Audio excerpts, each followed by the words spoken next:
প্রচারটা এত বেশি পরিমাণে করেছেন, সেইটা একটুখানি বিড়ম্বনার বিষয় হতেও পারে। কারণ ভগবান আমাকে দিয়ে কীর্তনের সেবাটা করিয়ে নিতে ভালোবাসেন, সেই জন্য আমার শত্রুর কোনো অভাব নেই। পথে ঘাটে চলতে ফিরতে হাজারে হাজারে শত্রু চারিদিকে আমার দিকে তীক্ষ্ণ দৃষ্টিতে তাকিয়ে থাকে, এবং ঈর্ষায় কাতর বহু মানুষ আমাকে অপছন্দও করেন। সেই জন্য এত বেশি প্রচার করে ফেললে পরে তারা আমার আরও গভীর, আরও বড় শত্রুতে পরিণত হতে পারে। সেই জন্য দাদার কাছে বা সকলের কাছেই আমার অনুরোধ, যারা আমাকে ভালোবাসেন নিশ্চয়ই আমাকে ভালোবেসে ডাকবেন, কিন্তু বেশি প্রচার করে ফেললে পরে আমার শত্রুর সংখ্যা আরও বাড়বে। এইটুকুই আর কি বিড়ম্বনার বিষয়, আর কিছু না। তবুও কি জানেন, যারা বেশি ভালোবাসে তাদের সংখ্যাটাই বেশি। সেই জন্যই আমি খুব গর্ব করে, অহংকার করে ভগবানের নাম প্রাণ ভরে গাইতে পারি যে পৃথিবীতে মন্দ লোকের থেকে ভালো লোকের সংখ্যাটা বেশি। এখনো পৃথিবীতে মন্দ লোকের থেকে ভালো লোকের সংখ্যাটা বেশি বলেই সূর্য পূর্ব দিকে উঠছে আর বাতাসের মধ্যে অক্সিজেন পাওয়া যাচ্ছে। যদি এই ভালো লোকের সংখ্যাটা বেশি না হতো, তাহলে হয়তো আমরা সকলেই যতটুকু শান্তিতে আছি এই শান্তিতে থাকতে পারতাম না। যে শ্লোকটি দিয়ে আমি আজকে শুরু করলাম আমার বক্তব্য, এই শ্লোকটি আমি অনেকদিন বলিনি। অনেকদিন কেন, মানে 20-15 বছরের মধ্যে বোধহয় এই শ্লোকটি আলোচনা করা হয়নি। আমি আজকে একটু শ্লোকটি আলোচনা করতে চাইছি, কারণ শ্লোকটি আমার তো নয়, শ্লোকটির রচনা করেছেন স্বয়ং চৈতন্য মহাপ্রভু। আপনারা সবাই মহাপ্রভুকে ভালোবাসেন, কারণ মহাপ্রভুর প্রিয় সম্পদ এই কীর্তন গান। সেই কীর্তন গানকে ভালোবেসে আপনারা কত জায়গায় ছুটে যান, এখানেও ছুটে এসেছেন। মহাপ্রভুকে মনে প্রাণে ভালোবাসেন, কীর্তনকে ভালোবাসেন সেই কারণেই। কারণ কীর্তনের পিতা হচ্ছেন চৈতন্য মহাপ্রভু, কীর্তনের সৃষ্টিকর্তা চৈতন্য মহাপ্রভু।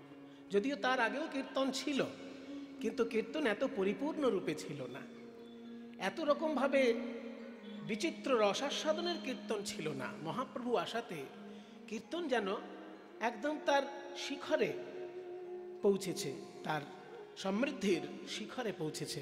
যদি চৈতন্য মহাপ্রভু বাংলায় না আসতেন, তাহলে কীর্তনের এত উচ্চ মান আমরা হয়তো কোনো দিন পেতাম না।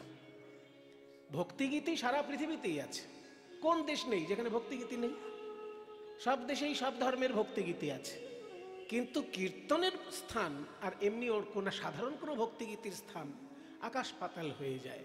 তার কারণ, অনেকগুলো কারণ আছে। কীর্তনের মধ্যে রসশাস্ত্রের বিশ্লেষণ আছে।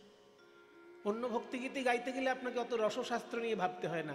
ভগবানকে ভালোবাসেন, একটা গান গেয়ে দিলেন, রসশাস্ত্রের বিচার দরকার নেই। প্রভুজি তুমি চন্দন হাম পানি, এটা গাইলেই সবার মন নেচে উঠবে, কিন্তু রসশাস্ত্রের বিশ্লেষণ ওখানে কোনো কাজে আসে না। ওখানে ভগবান চন্দন, আমি হলাম জল, তিনি চন্দন আমি জল, তার মাখামাখিতে সুগন্ধ ছড়াচ্ছে, এইটাই একটা কথা দাঁড়াচ্ছে, কিন্তু রসশাস্ত্রের বিশ্লেষণ দাঁড়ালো না।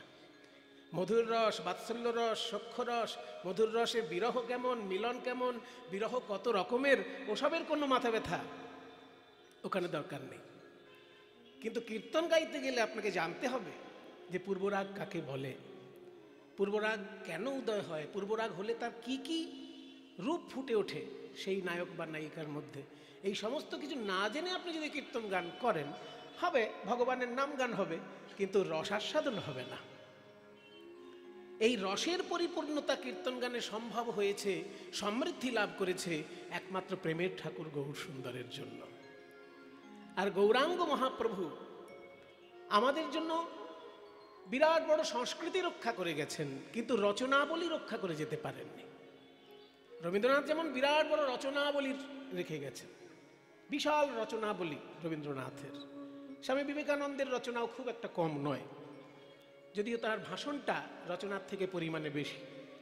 বিবেকানন্দের রচনা যতটা, তার থেকে বেশি পরিমাণে তার বক্তব্য, ভাষণ, সেগুলো বই আকারে এখন পাওয়া যায়। কিন্তু রবীন্দ্রনাথের রচনা বাংলা ইংরেজি সব মিলিয়ে যদি দেখেন, বিরাট ভাণ্ডার। চৈতন্য মহাপ্রভুর কিন্তু রচনাবলীর ভাণ্ডার নেই, কয়েকটা মাত্র সংস্কৃত শ্লোক পাওয়া যায়, যেগুলো চৈতন্য মহাপ্রভুর রচনা বলেই ইতিহাস স্বীকার করেছে। কারণ সেই রচনাগুলো যিনি সংরক্ষণ করেছেন তিনি মহাপ্রভুর খুব প্রিয়জন, তার নাম রূপ গোস্বামী। রূপ গোস্বামীর একটা নেশা ছিল সুন্দর সুন্দর কবিতাকে এক জায়গায় গুছিয়ে রেখে দেওয়া, সুন্দর সুন্দর কবিতা। সেই মহাপ্রভুর জন্মের 300-400 বছর আগের কবিতাও পাওয়া যায় তার রচনায়। হ্যাঁ, মহাপ্রভুর জন্মের আগে থেকে 300-400 বছর আগের যেসব কবিতা সেগুলোও তিনি সংরক্ষণ করেছেন। আর মহাপ্রভুর লেখা 8টি শ্লোক সেটাও সংরক্ষণ করেছেন। সেই বইটার নাম হচ্ছে পদ্মাবলী, যে গ্রন্থের মধ্যে রূপ গোস্বামী এই সুন্দর সুন্দর কবিতাগুলোকে এক জায়গায় সংকলন করেছেন। কৃষ্ণদাস কবিরাজ আবার সেই পদ্মাবলী গ্রন্থ থেকে 8খানা শ্লোকই চৈতন্য চরিতামৃতের মধ্যে রেফারেন্স হিসেবে ব্যবহার করেছেন। তাই সাধারণ মানুষ যদি মহাপ্রভুর রচনাবলী পড়তে চায়, পদ্মাবলী গ্রন্থ তারা খুব একটা খুঁজে পাবে না, কারণ খুব বেশি পাওয়া যায় না, কখনো কখনো 2-4টে বেরোয় বিক্রি হয়ে যায়। কিন্তু ঘরে ঘরে যেটা পাওয়া যাবে চৈতন্য চরিতামৃত। চৈতন্য চরিতামৃতের একদম শেষ অধ্যায়ে এই 8টি শ্লোক সযত্নে রক্ষা করেছেন কৃষ্ণদাস কবিরাজ গোস্বামী, এবং তার বাংলায় ভাবানুবাদ করে দিয়েছেন। এটা আরো মজার ব্যাপার, সংস্কৃত শ্লোকটার ভাবানুবাদ করে দিয়েছেন কৃষ্ণদাস কবিরাজ বাংলায়। সেই 8খানা শ্লোকের মধ্যে একটা শ্লোক আজকে আমি আপনাদের কাছে বললাম। আরেকবার বলি শ্লোকটা। না ধনং না জনং না সুন্দরিং কবিতাং বা জগদীশ কাময়ে মম জন্মনি জন্মনীশ্বরে ভবতাদ ভক্তিরহেতু কে ত্বয়ি ন ধনং ন জনং ন সুন্দরিং কবিতাং বা জগদীশ কাময়ে মম জন্মনি জন্মনীশ্বরে ভবতাদ ভক্তিরহেতু কে ত্বয়ি ভবতাদ ভক্তিরহেতু কে ত্বয়ি ভবতাদ ভক্তিরহেতু কে ত্বয়ি ভবতাদ ভক্তিরহেতু কে ত্বয়ি ভবতাদ ভক্তিরহেতু কে ত্বয়ি মম জন্মনি জন্মনীশ্বরে ভবতাদ ভক্তিরহেতু কে ত্বয়ি ভবতাদ ভক্তিরহেতু কে ত্বয়ি ভবতাদ ভক্তিরহেতু কে ত্বয়ি। আপনারা শুনলেন, এবার বাড়িতে গিয়ে চৈতন্য চরিতামৃত খুলে মুখস্থ করে নেবেন। এইটা আপনাদের বাড়ির কাজ দেওয়া থাকলো, পরের আসরে যদি দেখা হয় আমাকে শুনিয়ে দেবেন মুখস্থ। তা নাহলে শুধু আসেন আর একটা পালা ঝালাপালা শুনে বাড়িতে চলে যান, এগুলো চলবে না। বাড়ির কাজ দেওয়া থাকলো এটা আপনাদেরকে, কারণ আমি তো বীরভূম ছেড়ে এখনই পালাচ্ছি না, যখন মনে হবে পালাবো, কিন্তু যতক্ষণ না পালাচ্ছি আপনাদেরকে আমি পড়া ধরবো। একটা পড়া ধরে দিলাম, একটা পড়া দিয়ে দিলাম আপনাদেরকে। মহাপ্রভুর লেখা শ্লোক, কাজে আপনারা মুখস্থ করতে বাধ্য। যদি বলতাম আমার লেখা শ্লোক, ও কারোর গায়ে লাগতো, মুখস্থ কিসের করবে, কেন করতে যাব, কোথাকার সুমন, কেন মুখস্থ করব? কিন্তু মহাপ্রভুকে তার বলতে পারবেন না কোথাকার মহাপ্রভু। আপনাদের প্রাণের ধন মহাপ্রভু, কে যেন তার লেখা শ্লোক আমি শুধু সুরে তালে একটু পরিবেশন করলাম, মুখস্থ করার দায়িত্ব আপনাদের রইল। এবার ব্যাখ্যা করি। মহাপ্রভু কৃষ্ণকে উদ্দেশ্য করে বলছেন যে আমি তোমার কাছে কি কি চাই না আর কি কি চাই। যেগুলো চাই না তার লিস্ট আগে ধরিয়েছেন, আর যেটা চাই সেটা একটাই জিনিস, সেজন্য শেষে আছে। যেটা যেটা চাই না সেইগুলোকে বাছাটা খুব কঠিন কাজ। মনে করুন আপনার কাছে 4টে জিনিস আছে, একটা বাড়ি আছে, একটা গাড়ি আছে, একটা শাড়ি আছে, এক থালা ভাত আছে। এবার এই 4টের মধ্যে কোনটা কোনটা আপনি বাদ দিতে পারেন সেটা ভাবাটা কঠিন।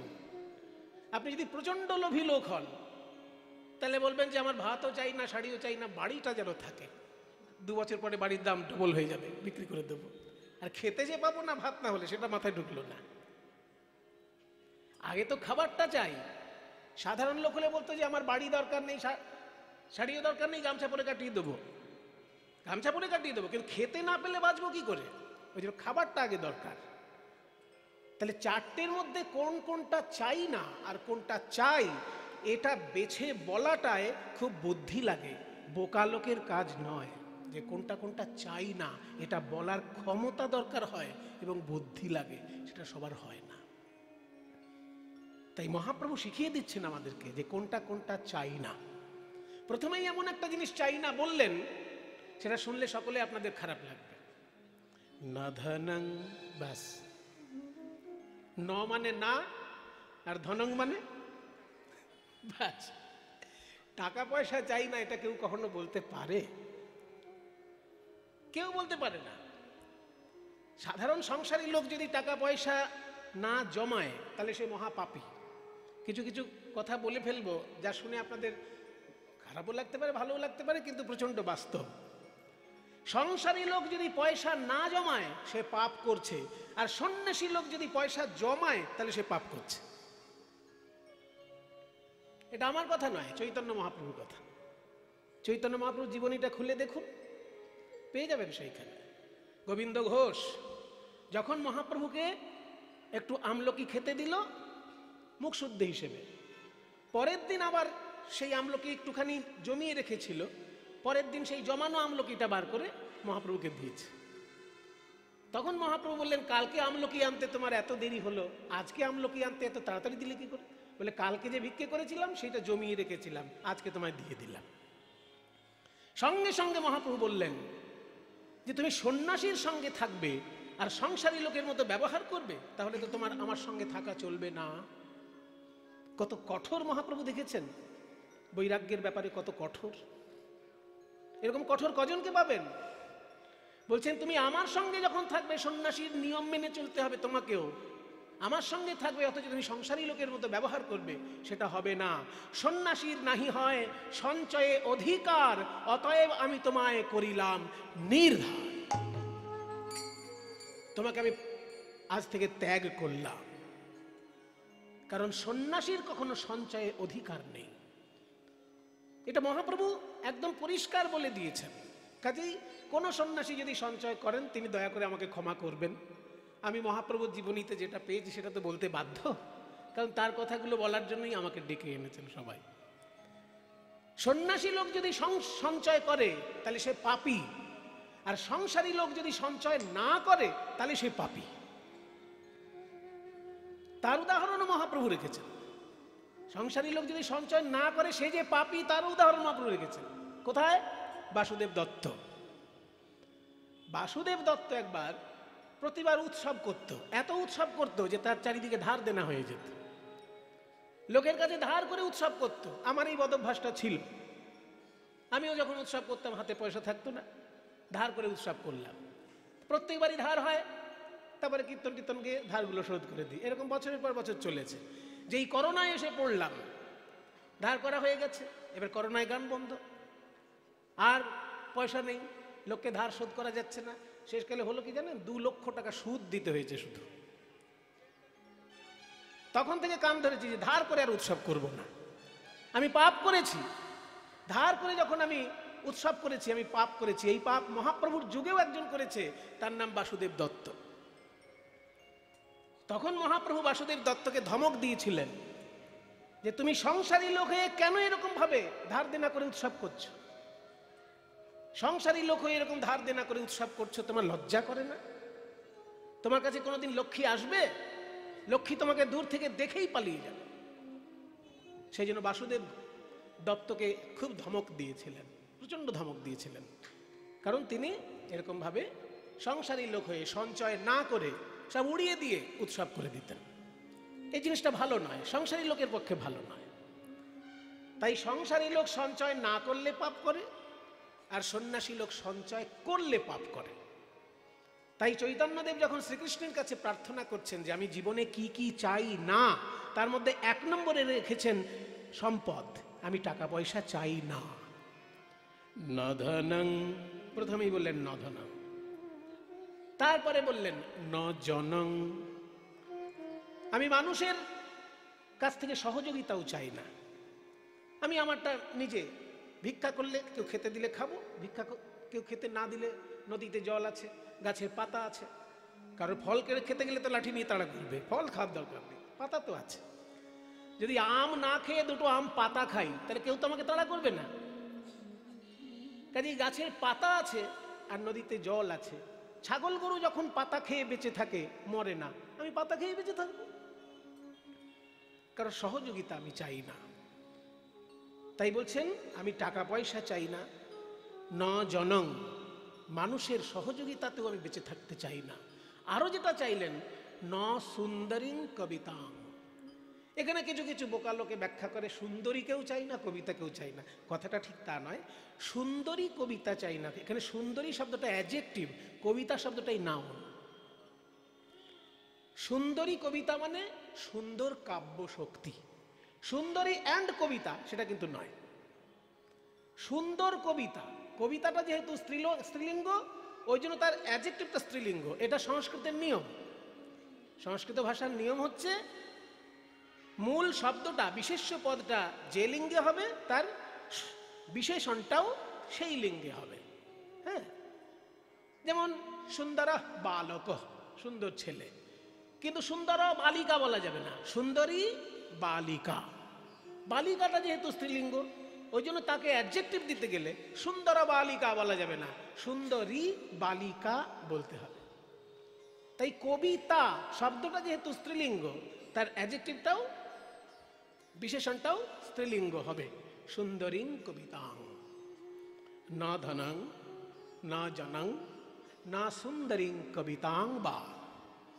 তাহলে তিনটে জিনিস বললেন মহাপ্রভু আমি চাই না, যেগুলো পাবার জন্য লোকে ব্যাকুল থাকে। কবিতা লেখার ক্ষমতা সবার থাকে না। পৃথিবীর বুকে কবিতা লিখে বিশ্ববিখ্যাত হয়েছেন কবিগুরু রবীন্দ্রনাথ ঠাকুর, কিন্তু মহাপ্রভু বলছেন আমি সেটাও চাই না। কিন্তু তিনি লিখে ফেলেছেন কবিতা, যেটা লিখছেন সেটা কিন্তু কবিতাই। মহাপ্রভু কিন্তু না চাইতেই কাব্যশক্তি নিয়েই জন্মগ্রহণ করেছেন। উনি গদ্যে লেখেননি, কথাটা কবিতাতেই লিখেছেন। কিন্তু বলছেন যে কাব্যশক্তি পাবার জন্য যে লোকের ভিতরে একটা লালসা থাকে বা একটা নামডাক পাবার যে বাসনা থাকে, সেটা আমার দরকার নেই। কাব্যশক্তি যদি এসে জোটে তো জুটুক। ন সুন্দরীং কবিতাং বা জগদীশ কাময়ে। হে জগদীশ্বর, আমি চাই না। ন কাময়ে, নগুলো আগে আছে, কাময়ে মানে কামনা করি, নগুলো আগে, কামনা করি না। কি না, সম্পত্তি চাই না, লোকজনের সহযোগিতায় বেঁচে থাকবো সেটাও চাই না, কাব্যশক্তি নিয়ে লোককে কবিতা ফলিয়ে দেখিয়ে বেড়াবো সেটাও চাই না। তাহলে কি চাও কি? তিনটে জিনিস বললেন চাই না। এবার চাই একটাই জিনিস, মামা জন্মানি জন্মানি, আমার যেন জন্মে জন্মে ঈশ্বরে ত্বয়ি, হে ঈশ্বর তোমাতে যেন আমার জন্মে জন্মে ভবতাৎ ভক্তি, ভক্তি যেন থাকে। ভবতাৎ মানে হোক, হয় যেন, ভবতাৎ যেন হয় ভক্তি। জন্মে জন্মে তোমার চরণে যেন আমার ভক্তি হয়, ভক্তি থাকে। ভক্তিটা কেমন? অহৈতুকী। এইখানে আর একটা মজা দিয়ে দিয়েছে। সাধারণ কথা বললেন না, ভক্তি চাই জন্মে জন্মে, তা বলল না, বললেন অহৈতুকী ভক্তি চাই, যে ভক্তির ভেতরে কোনো কারণ থাকবে না। অহৈতুকী মানে হেতু যেখানে থাকবে না। আমরা সবসময় বলি না যে হে মা, মা তারা, আমার ছেলের যদি চাকরি হয়ে যায় জোড়া পাঁটা দেবো মা, বলি। তাহলে এখানে যে জোড়া পাঁটা দিয়ে মা তারার কাছে আমি মানত করলাম, অত্যন্ত ভক্তি আমার, তাই কি না, ছেলের যাতে চাকরি হয় সেই জন্য। তাহলে কারণ থাকলো ভক্তির। অনেকে কীর্তনও করান কোন একটা কামনা বাসনা নেই, যে আমার কারোর হয়তো রোগ হয়েছে, এই রোগ থেকে যেন মুক্ত হয়ে যায়, ঠাকুর কীর্তন করাবো, হয় অনেক সময়। কিন্তু এই কামনা বাসনাকে কেন্দ্র করে যে ভক্তি, সে ভক্তি মহাপ্রভু বলছেন আমি চাই না। যে চাই চাক, আমি চাই না। অহৈতুকী ভক্তি মানে হেতুহীন ভক্তি। ভক্তি শব্দের অর্থ কি? ভক্তি শব্দের অর্থটা কি? ভক্তি শব্দের অর্থ হচ্ছে সেবা। ভজ ধাতু থেকে ভক্তি এসেছে। ভজন আর ভক্তি দুটো শব্দই একই শব্দ। এখানে ত্রি প্রত্যয়, ওখানে অনট প্রত্যয়। যেমন গম ধাতুর সঙ্গে অনট প্রত্যয় করে গমন, আর গম ধাতুর সঙ্গে একটি প্রত্যয় করে গতি। তাহলে গমন আর গতি প্রায় কাছাকাছি শব্দ। ঠিক তেমনি ভজন আর ভক্তি একই ব্যাপার, মানেটা একই, সেবা করা। যেন জন্মে জন্মে তোমার সেবা করতে পারি এবং সেই সেবার পেছনে কোনো কারণ না থাকে যে তুমি আমার এই মনোবাসনা পূর্ণ করেছো ওই জন্য সেবা করলাম, তাহলে কিন্তু ওটা হলো না। মম জনমনি জনমনীশ্বরে, মম জনমনি জনমনীশ্বরে, মম জনমনি জনমনীশ্বরে, মম জনমনি জনমনীশ্বরে, ভবতাদ ভক্তির হেতুকে ত্বয়ি, ভবতাদ ভক্তির হেতুকে ত্বয়ি, ধনং ন জনং ন সুন্দরীং কবিতাং বা জগদীশ কাময়, মম জনমনি জনমনীশ্বরে, ভবতাদ ভক্তির হেতুকে ত্বয়ি, ভবতাদ ভক্তির হেতুকে ত্বয়ি, ভবতাদ ভক্তির হেতুকে ত্বয়ি। মম জন্মনি জন্মনি ঈশ্বরে ভবতাদ ভক্তি রহিতুকে ত্বয়ি। জন্মে জন্মে যেন তোমার চরণে আমার অকারণ ভক্তি, হেতুহীন ভক্তি থাকে প্রভু। তাহলে মহাপ্রভুর একটি শ্লোক আমরা শুনলাম, সেই শ্লোকটিতে মহাপ্রভু যা বলেছেন সেই প্রার্থনা সমস্ত ভক্তের হৃদয়ের প্রার্থনা। যারাই ভগবানকে ভালোবাসে তাদের সকলেরই এই প্রার্থনা। এবার আমরা দেখি পদকর্তা কি বলছেন। পদকর্তা বলছেন, দেখো গৌরাঙ্গ মহাপ্রভু অবতার আর মৎস্যকূর্ম বরাহ বামন অবতার। তা বলে ওই মৎস্যকূর্ম বরাহ বামনের সঙ্গে গৌরাঙ্গ মহাপ্রভুকে গুলিয়ে ফেলো না। তারা এসেছেন এক একটা কারণে, আর মহাপ্রভুর আগমনের বহু কারণ। তারা এসেছেন কেন না, গীতায় বলা আছে অবতার হয় কেন, পরিত্রাণায় সাধূনাং বিনাশায় চ দুষ্কৃতাম ধর্ম সংস্থাপনার্থায় সম্ভবামি যুগে যুগে। যুগে যুগে আমি আসি, ভগবান বলছেন। তিনটে প্রধান কারণ দেখিয়েছে, যদিও তার কারণ আগে থেকেই আছে। যদা যদা হি ধর্মস্য গ্লানির্ভবতি।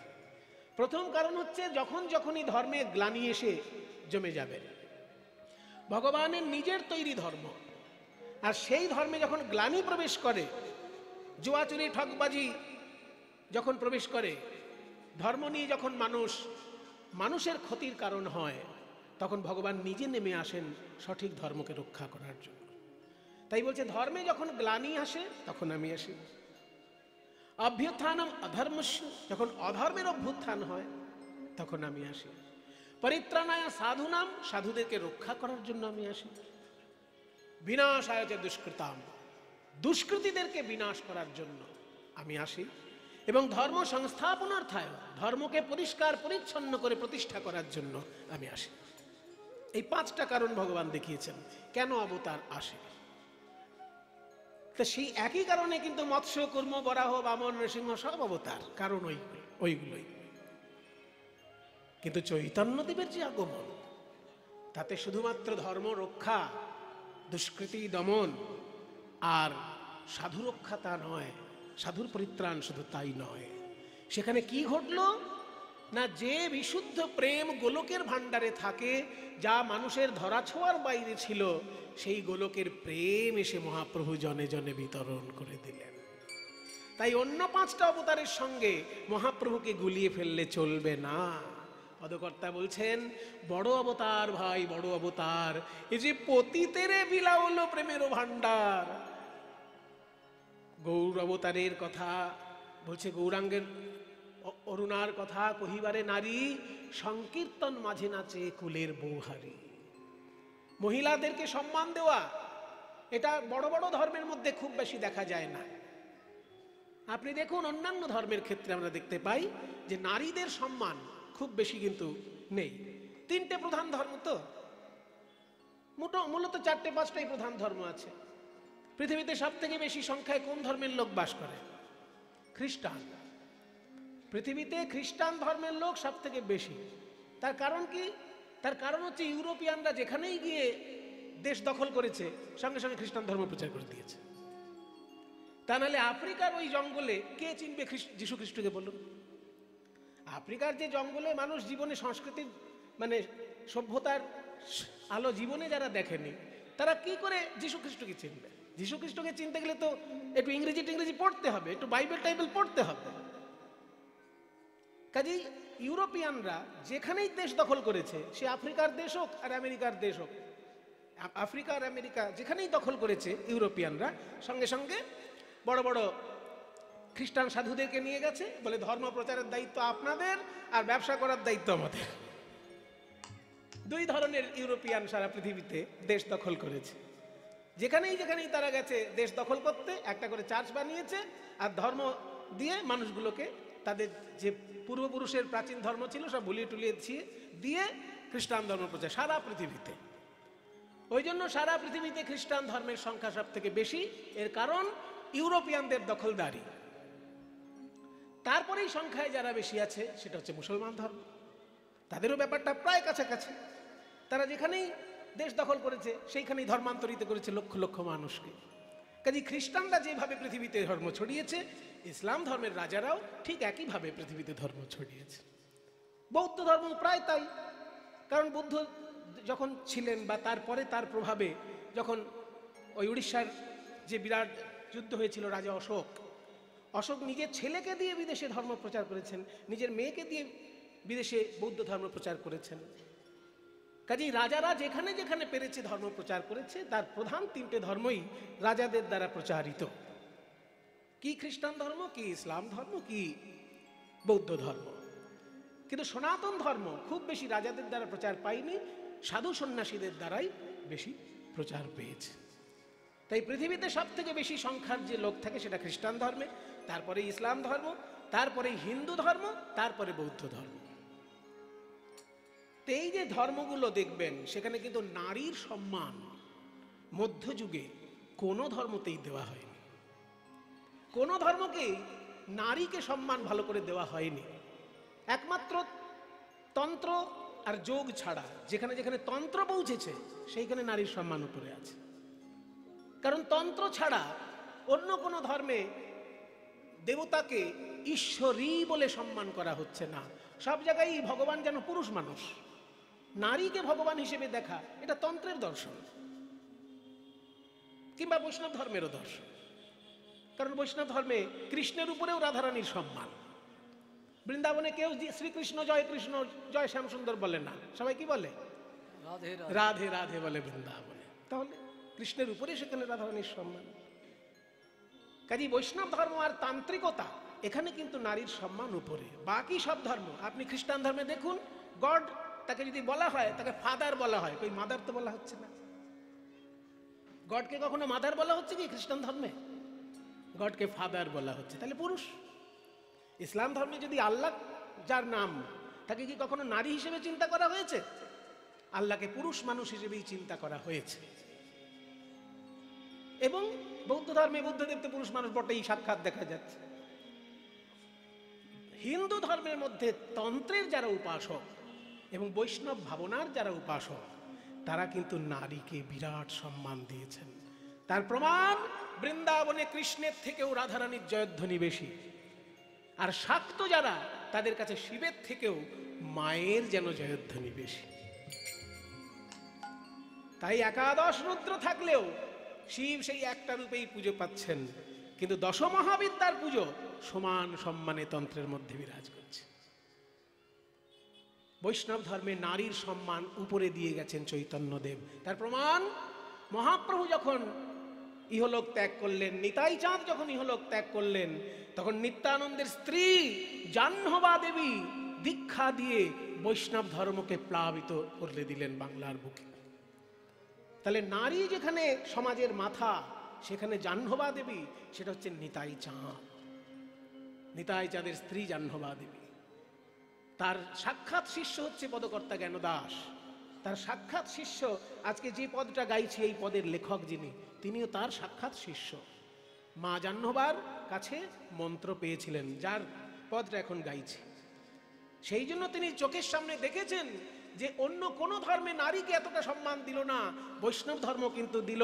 কারণ নিত্যানন্দের আসনে মা জাহ্নবা বসে সকলকে দীক্ষা দিচ্ছেন, মানুষকে ভক্তিপথের অনুরাগী করছেন। এই কত বড় অবদান! রবীন্দ্রনাথের জীবনীতেও দেখবেন, রবীন্দ্রনাথের বাড়ির ভিতরে নারীদেরকে যারা পড়াশোনা, আচ্ছা উনি বলছেন যে ভক্তি আগে না মুক্তি আগে, কোনটা বড় সেটা নিয়ে আলোচনা করতে বলছেন। ঠিক আছে, আমি সংক্ষেপে বলবো। ভক্তি মানে সেবা আর মুক্তি মানে নিবৃত্তি। তাহলে কোনটা ভালো? যেটা আপনি ভালো মনে করবেন সেটাই ভালো। আপনি যদি মনে করেন যে না আমি সেবা করব না, কোনো বন্ধনের মধ্যে থাকবো না, তাহলে আপনার কাছে মুক্তিটাই শ্রেষ্ঠ হবে। কিন্তু আপনি যদি রবীন্দ্রনাথের মতন বলেন যে না, সমস্ত কিছু ভুলে গিয়ে শুধুমাত্র মুক্তি সাধনা আমার সাধনা নয়, আমি সমস্ত কর্মের মধ্যে দিয়েই মুক্তি পেতে চাই, তাহলে আপনার ভক্তি দরকার। কারণ ভক্তি ছাড়া আপনি তো সেবার মাধ্যমে ভগবানের কাছে এগোতে পারবেন না। তাই ভক্তি বলে সেবার মাধ্যমে ভগবানের কাছে এগিয়ে যাওয়া। আর যোগ বা বেদান্ত দর্শন বলে যে শুধু ব্রহ্ম চিন্তার মধ্যে দিয়ে ব্রহ্মের সঙ্গে বিলীন হওয়া। দুটো এক নয়, দুটোর মতন শ্রেষ্ঠ। যে যে ভাবের ভাবুক সে সেই পথে এগিয়ে যেতে পারে। সংস্কারগুলো দাদারা কি সুন্দর শিখেছেন দেখুন। কীর্তনের জগতে কিন্তু বরণ আগে খোলকে করতে হয়। ওই জন্য মালাটা যখন সবারই এটা শিক্ষা। যেখানে যেখানে কীর্তন করান আপনারা এগুলো দেখে রাখুন। কীর্তনিয়াকেই আগে মালা পরিয়ে দিলেন, এটা হয় না। আগে শ্রীখোলের সম্মান, হ্যাঁ, তার জন্য আগে ডান দিকের খোল বাঁ দিকের খোল দেওয়া হলো, তারপর সবাইকে। আমার একটা জিনিস যেটা ভালো লেগেছিল বীরভূমের মাটিতে, যেটা আমি জন্ম থেকে বড় হওয়ার পর্যন্ত কখনো দেখিনি, সেটা আমি দেখেছি এই বোলপুরের ডাকবাংলো মাঠে। সেটা হচ্ছে যে আমি ছোটবেলায় ডক্টর মহানামব্রত ব্রহ্মচারীর একটা নগর কীর্তনে গিয়েছিলাম। সেখানে 1000 শ্রীখোলের একটা নগর কীর্তন দেখেছিলাম। জীবনে আমি প্রথম 1000 শ্রীখোল সেইখানে একসঙ্গে দেখেছিলাম। আর তারপরে আমাদের এই দাদা 4000 শ্রীখোল বিতরণ করেছিলেন বোলপুরের মাঠে। আমি চোখের সামনে সেই 4000 শ্রীখোল বিতরণ দেখেছিলাম। সেই জন্য আপনাকে অসংখ্য ধন্যবাদ জানাই যে গ্রাম বাংলার ঘরে ঘরে যাতে হরি সংকীর্তন নাম সংকীর্তনের আনন্দে সবাই থাকতে পারেন। সেই জন্য যাদের খোল করতাল কেনার মতন ক্ষমতা ছিল না, সেই জন্য দাদা কিন্তু বোলপুরের মাঠে 4000 শ্রীখোল এবং তার সেই পরিমাণে করতাল হাতে হাতে মানুষকে তুলে দিয়েছিলেন। সেই জন্য আমি ভগবানের কাছে কামনা করি দাদা যেন সুখে থাকেন, আপনারাও সবাই যেন ভালো থাকুন। এই হরি সংকীর্তন হচ্ছে আমাদের আসল সম্পদ, সেটা আমরা সবাই যেন ধরে রাখতে পারি। কাজেই যেটা আমি দেখেছি সেটা তো অস্বীকার করতে পারবো না, কোনোদিন অস্বীকার করতে পারবো না। যার কাছে যে উপকারটি পাওয়া যায় সেটা অস্বীকার করা যায় না।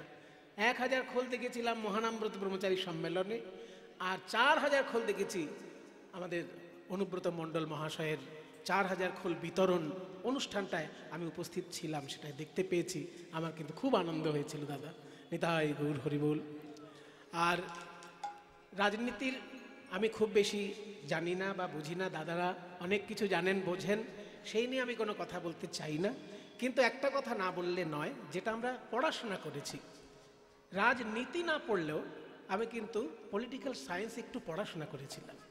তাতে আমি জানতে পেরেছিলাম যেটা, যে মুখ্যমন্ত্রীর দায়িত্ব কি, প্রধানমন্ত্রীর দায়িত্ব কি, রাষ্ট্রপতির দায়িত্ব কি, রাজ্যপালের দায়িত্ব কি, এগুলো আমাদের পড়াশোনার বিষয় ছিল।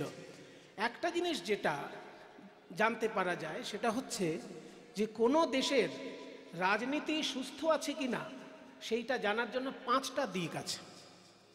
সেই দেশের অর্থ ব্যবস্থাটা ভালো কিনা, সেই দেশের শিক্ষা ব্যবস্থাটা ভালো কিনা, সেই দেশের স্বাস্থ্য ব্যবস্থাটা ভালো কিনা, সেই দেশের কৃষিকর্মটা ভালো কিনা, আর সেই দেশের শিল্প বাণিজ্যটা ভালো কিনা। এই 5টা দিক যদি সুন্দরভাবে থাকে কোনো দেশে, তাহলে সেই দেশ কিন্তু, সেই দেশের রাজনীতি সুস্থ আছে। আমরা সবাই ভগবানের কাছে প্রার্থনা করি আমাদের বাংলা তথা আমাদের ভারতবর্ষে এই 5টা জিনিস যেন পরিপূর্ণরূপে আমরা আমাদের জীবনে দেখে যেতে পারি। সেটা হচ্ছে শিক্ষা ব্যবস্থা খুব সুন্দর যেন হয়, আমাদের স্বাস্থ্য যেন ব্যবস্থা যেন খুব ভালো হয়, আমাদের মানে কৃষিকর্ম যেন ভালো হয়, শিল্প বাণিজ্য যেন ভালো হয়। এই 5টা বিষয় আমাদের যেখানে ভালো থাকে, আর অর্থ ব্যবস্থা, এই 5টি জিনিস ভালো হলেই আমাদের দেশ সোনায় পরিপূর্ণ হয়ে যাবে। নিতাই গৌর প্রেমানন্দে হরি বল হরি বল। হ্যাঁ দাদা, ভালো থাকুন। এরপর শ্রী বিষ্ণু পুরাণ গ্রন্থটি তুলে দিচ্ছেন কমিটির পক্ষ থেকে শ্রী বাদল হাজরা কীর্তনিয়ার হাতে।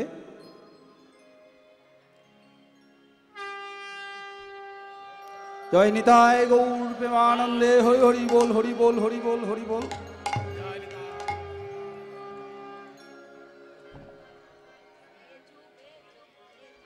পরিশেষে পুষ্পমাল্য দিয়ে বরণ করছি।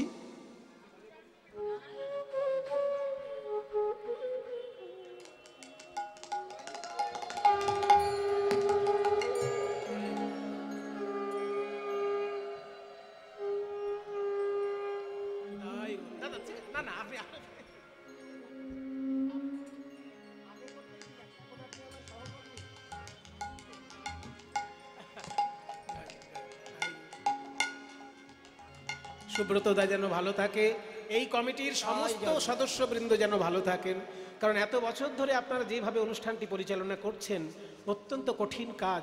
আমার একটা জিনিস যেটা খুব ভালো লাগলো, যে আমি বেশ কয়েক বছর আপনাদের কাছে কীর্তন শোনাতে পারিনি, কিন্তু যেরকম আগ্রহ আপনাদের আগেও দেখেছিলাম ঠিক সেই রকম আগ্রহ কিন্তু এবছরেও দেখলাম। এটাই আমার খুব ভালো লাগছে। নিতাই গৌর প্রেমানন্দে হরি বল। তাই বলি গৌরাঙ্গ করুণার কথা কহিবারে নারী, গৌরাঙ্গ করুণার কথা কহিবারে নারী। দেখো সংকীর্তন মাঝে নাচে কুলের বৌহারি গো, ওই সংকীর্তন মাঝে নাচে কুলের বৌহারি গো। উমা যবনেও নাচে গায়ে আবার বলে হরি না, যবনেও নাচে গায়, যবনেও নাচে গায় বলে হরি না, বলে জয় ঠাকুর হরিদাস, জয় ঠাকুর হরিদাস। নাম মহিমা কইলেন প্রকাশ, জয় ঠাকুর হরিদাস। নাম মহিমা কইল প্রকাশ, জয় ঠাকুর হরিদাস। নাম মহিমা কইলেন প্রকাশ, যার হৃদয়ে চৈতন্য বিলাস। নাম মহিমা কইলেন প্রকাশ, চৈতন্য বিলাস। মহিমা কইল প্রকাশ, চৈতন্য বিলাস। মহিমা কইল প্রকাশ, চৈতন্য বিলাস। মহিমা কইল প্রকাশ, চৈতন্য বিলাস। জয় ঠাকুর হরিদাস। ওই যবনেও নাচে গায় আবার বলে হরি না, বলি হে নয়ব তারে সে বঞ্চিত বলরাম রে। হে নয়ব তারে সে বঞ্চিত বলরাম রে। পদটি সম্পূর্ণ হলো। পদের লেখক হচ্ছেন বলরাম দাস। এই যে বলরাম দাস, ইনি সাক্ষাৎ নিত্যানন্দ পত্নী জাহ্নবা মায়ের শিষ্য। সেই জন্য এনারা চোখে যা দেখেছেন সেটাই পদে লিখেছেন, যে নারীর মহিমা এই রকম আগে দেখা যায়নি। চৈতন্যর বৈষ্ণব আন্দোলনে যেটা দেখা গেল, শিক্ষার শুধুমাত্র কক্ষিগত না করে সমস্ত মানুষের মধ্যে ছড়িয়ে দেওয়া, এটাও বৈষ্ণব আন্দোলন। কারণ আগেকার দিনে ধারণা ছিল যে পড়াশোনা জানে সেই কবিতা লিখবে, কিন্তু বৈষ্ণব ভাবনায় কি এলো, যে পড়াশোনা জানে না সেও একটা বৈষ্ণব পদ রচনা করছে। হয়তো শুনতে সাহিত্যিক মূল্য তার খুব বেশি নেই, কিন্তু ভাব তো আছে। কাজেই শিক্ষাকে সর্বস্তরে পৌঁছে দেওয়া, এটাও বৈষ্ণব আন্দোলনের একটা বিরাট বড় ফল। তারপরে রাজা অহংকার ত্যাগ করে ভিক্ষার ঝুলি নিয়ে ঘুরছে, এমনকি মুসলমান যারা তারাও হরি সংকীর্তনের রসে প্লাবিত। তার সব থেকে বড় উদাহরণ হরিদাস ঠাকুর। আমাদের যুগের সব থেকে বড় উদাহরণ নজরুল ইসলাম। তার এত সুন্দর সুন্দর গান যে শুনলেই চোখে জল আসে। আজকে কোটি কোটি মুসলমান বাংলায় আছে, কিন্তু নজরুল ইসলাম কই? নজরুল ইসলামের বড় অভাব হয়ে গেছে বাংলার বুকে। সারা পৃথিবীতে কোটি কোটি মুসলমান, কিন্তু নজরুল ইসলামের সংখ্যা একেবারেই কমে গেছে। নজরুল ইসলাম দরকার, মানুষের মধ্যে সঠিক সম্প্রীতি আনতে নজরুল ইসলাম দরকার, নইলে কে গাইবে? সখী সে হরি কেমন নাম শুনে যার এত প্রেম জাগে, চোখে আনে এত জল। সখী সে হরি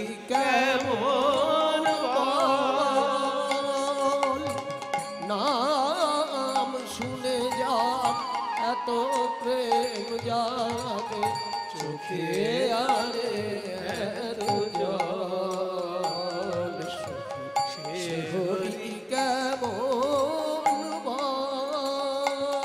সে কি আসে এই পৃথিবীতে গাহে রাধা নাম বাঁশরীতে সে কি আসে এই পৃথিবীতে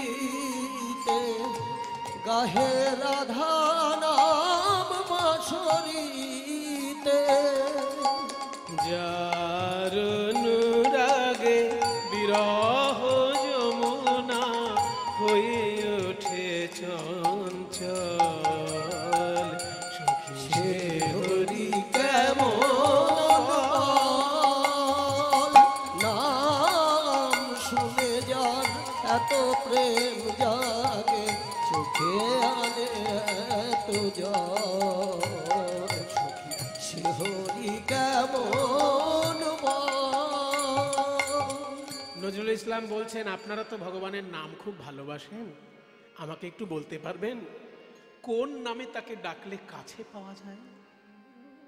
তারে কি নামে ডাকিলে আসে, কোন রূপ কোন গুণ পাইলে সে রাধা সম ভালোবাসে?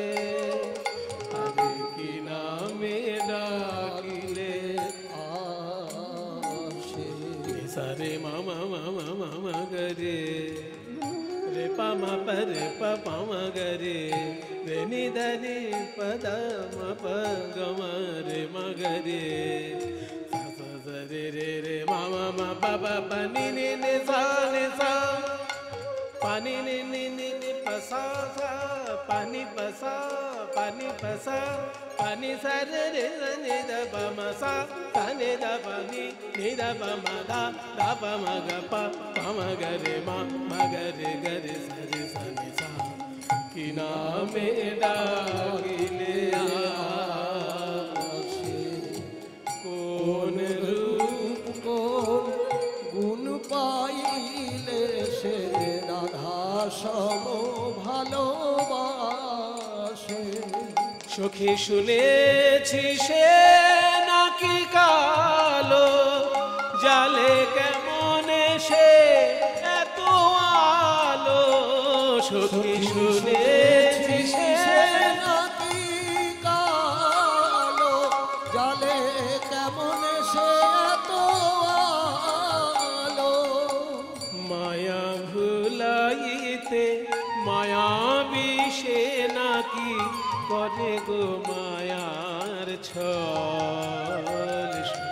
সে হরি কেমন বল, নাম শুনে যাও এত প্রেম জাগে চোখে আনে এত জল?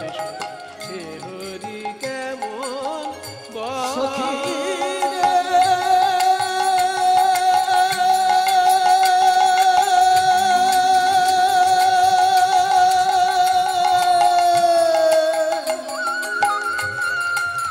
সখী রে